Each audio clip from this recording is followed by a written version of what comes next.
Hi, my name is McKenna. I'm going to be reading We Are the Change. You must remember to never cease to act because you fear you may fail. Queen Lila Okani.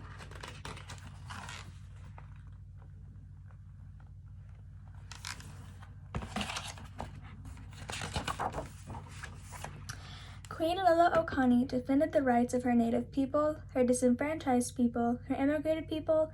Those who came to the islands were taken in as her own, received, revered, and raised as Kuma'ani, children of the land. Lila Okani sacrificed her crown in order to defend what was most precious to her, respect towards life and the lives of her people. Though Hawaii's kingdom was overthrown and colonized as part of the United States, the people she had welcomed and protected have never forgotten Lila Okani's strength, dignity, and encompassing love. The spirit of acceptance is not only sustained by Lila Okani's memory, it is a cornerstone of Hawaiian culture. The continued custom of possessing and sharing a wide love is a fierce act of rebellion and a remembrance of the Queen's deep, long-lasting wisdom. Emily Hedges. Now we're going to talk about progress. No great advance in human rights or social justice has ever been made without struggle. Frederick Douglass's life itself is an example of the human call to resist oppression. He endured enslavement and physical abuse and persevered to educate himself and others, fight slavery, and help lead the abolitionist movement. He is one of the most inspiring human beings of the last 200 years and is for me a shining symbol of courage and determination. Lisa Kongdon.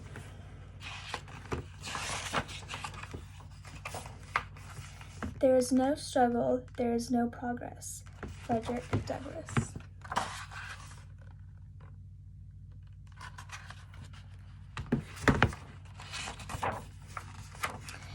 We may not have chosen the time, but the time has chosen us. John Lewis.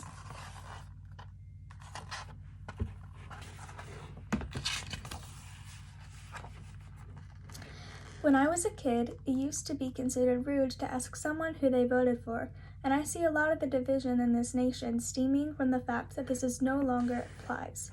These days, many people wear their political views proudly, but not all of us are comfortable being outspoken in a political action. Even this very book you are holding will be assessed with a certain political view of its intentions. Some may love it, others may detest it. But no matter how you choose to exist in this nation, there is no right or wrong answer, but the freedom to be vocal with your voice. John Lewis was famous for getting into good trouble, and I have always found his actions of protest during the civil rights movement of the 1960s and up until the day to be very inspirational. I am not as brave as John Lewis is brave enough to use my body in order to fight for a cause. I do, however, have the power to vote, which is the most powerful tool Americans have to create to change this country. Voting is a way for a quiet voice like my own to be heard no matter how outspoken others may be. We may not find ourselves in a time that is ideal for needs and interests, but with the power to vote, we can create change for our good and the greater good, and to shape this great nation to serve all its voices. Dan Santant. Just like moons and like suns, with the certainty of tides, just like hopes springing high, still I rise. Maya Angelou. Civil rights are human rights, to which all people are entitled, and are as natural as the sun and moon. Maya Angelou's poem, Still I Rise, is a proclamation of every person's right to self-definition and self-determination, despite what oppressive forces may suggest otherwise. I like to think of it as an anthem for every person. Sean Qualles. Still I Rise.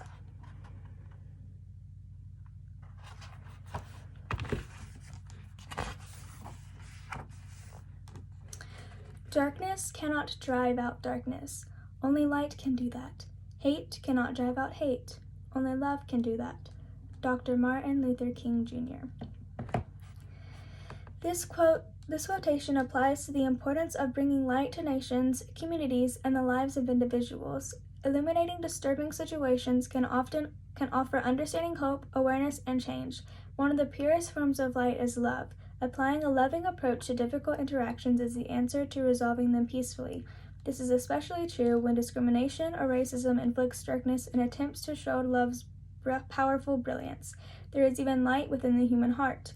That light, manifesting as love, has the capacity to heal hatred. We need this reminder today, especially now and always. Brian Pinky.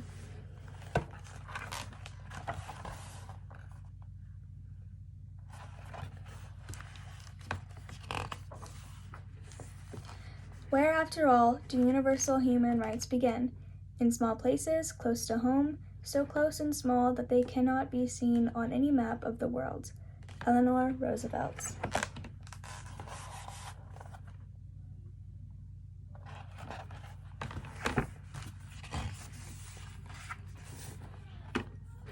The world and all of its problems can seem so very big, and that can make each one of us feel so very small and alone.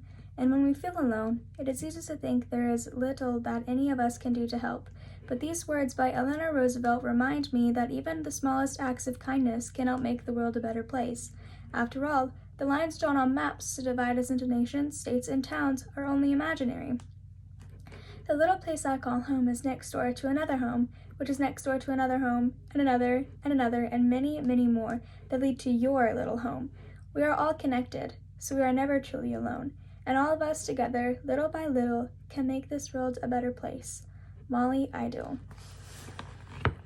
In times of divisiveness, the worlds of Gwendolyn Brooks fill me with eagerness to find common ground with others. Yes, there will always be differences among us, but keeping present the notion of how we are here together, all yearning for connection, makes us believe that it's hard conversations that are worth our time and effort.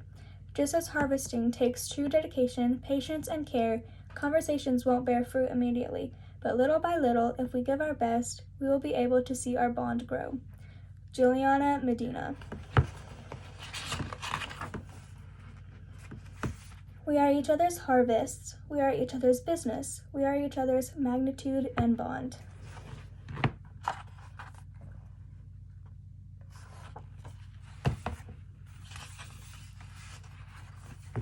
The system is broken.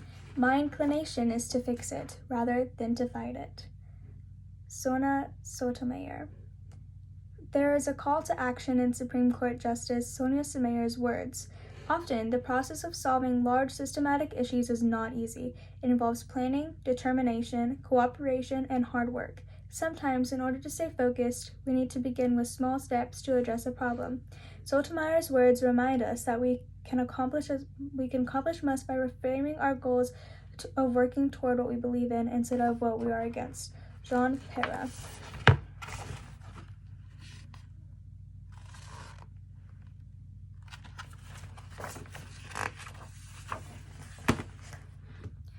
People have the right to different opinions, but those differences should not turn into hatred.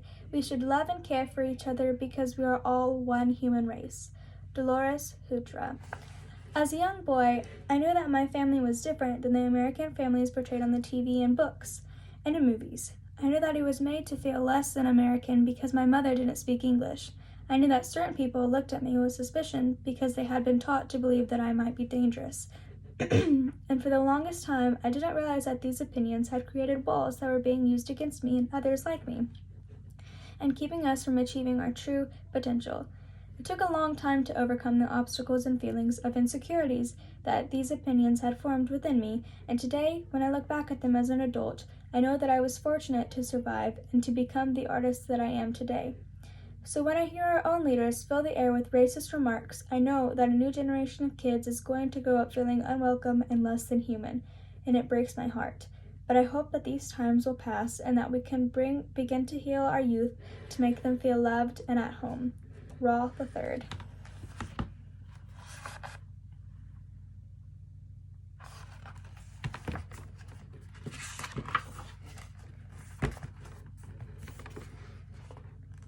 There is but one coward on earth, and that is the coward that dare not know.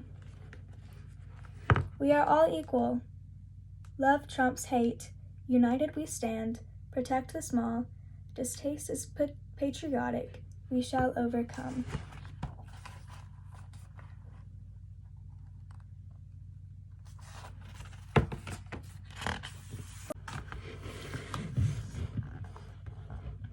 want to be a coward. I want to be brave. I don't want to look away. But at times, and nowadays it's quite often, things seem so bad, so overwhelmingly bad, that looking away seems the only option. It's not. There is protests, there is charity, there is action. This quote resonated with me for two reasons. It calls out those in power who refuse to acknowledge the rights and liberties of the powerless. It also asks all of us to recognize how we are complicit in the problems to which we are oblivious or that we choose to overlook. I am happy to contribute our work for this adaptation and to support the work that the ACLU does to ensure that the voices in these powers dare not know are known and heard. Greg Palazzi. I am a Jewish woman from Canada, mother of 2 biracial children, each of them beautiful and strong. Now I live in Brooklyn, New York, and I meet people from all over the world in schools that I visit, the liberties I go to, the subways I ride on, and the streets that I walk down. My work as an illustrator is to capture the world around me, to not only show what I see, but to feel what needs to be seen. There is power in creating imaginary. I have always intuitively felt beauty and strength in representing different cultures, perspectives, and points of views. Life would be really bland if we only knew and told our own stories. Selena Elko.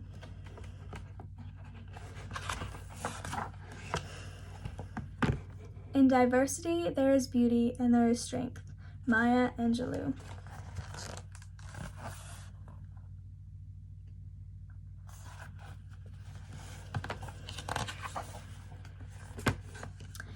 I am a member of Party 1. I hold it that it would be improper for any community or any employee to examine my consciousness. It is not a crime to believe anything at all in America. Evie Y.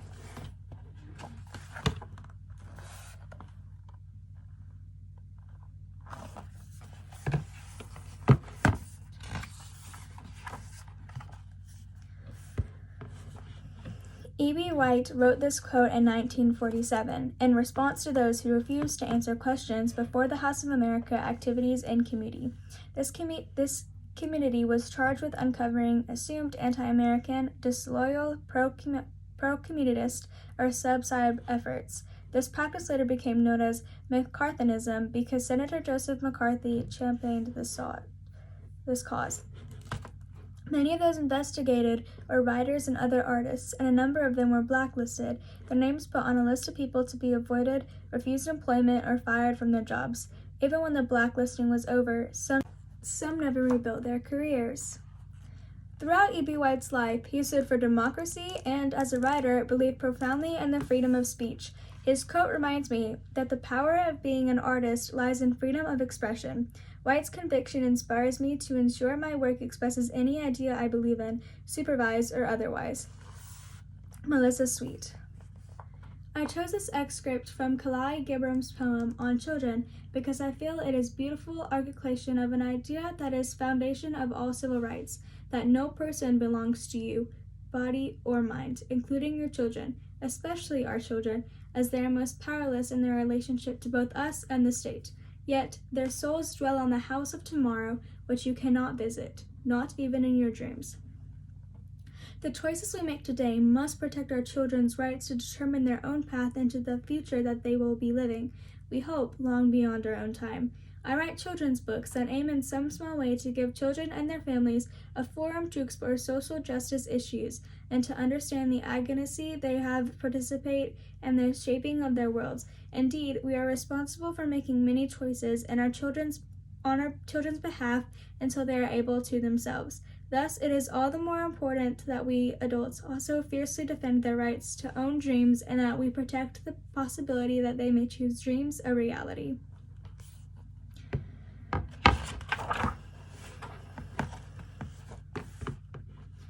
Your children are not your children. They are the sons and daughters of life's longing for itself.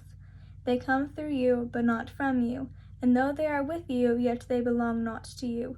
You may give them your love, but not your thoughts, for they have their own thoughts.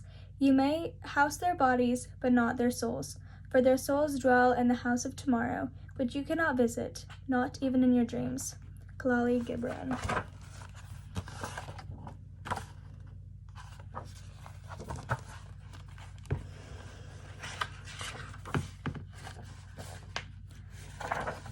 I'll tell you what freedom is to me.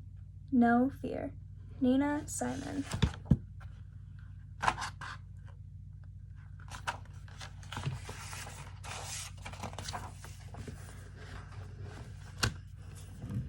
Nina Simone is known for her incredible talent as a pianist and singer, but rarely as she showcased as a civil rights activist.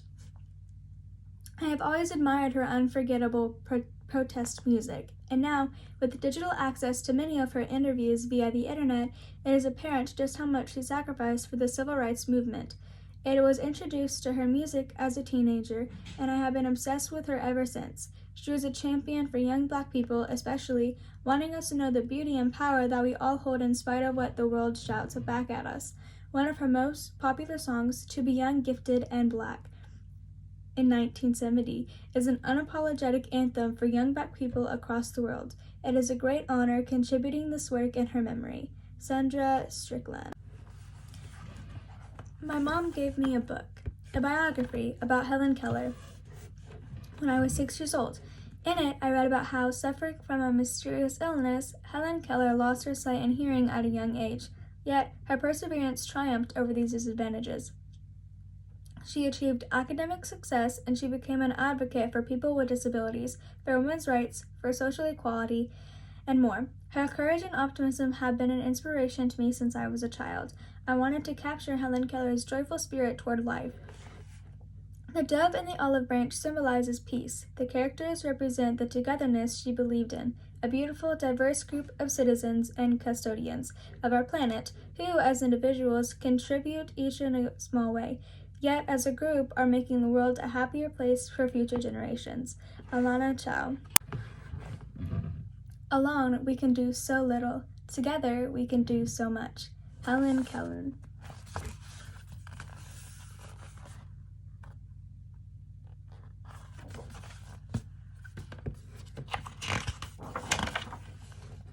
Change will not come if we wait for some other person or some other time. We are the ones we've been waiting for. We are the change that we seek. Barack Obama. I feel empowered hearing Barack Obama's words. If there is something we want, whether it's changing something about our own life or creating a world peace, Obama reminds us that within each of us lie the strength and tools to make it happen. We can build our own wings. Christopher Silas Neal. Alright guys, that concludes our reading of We Are the Change. I hope you enjoyed. Thanks for listening.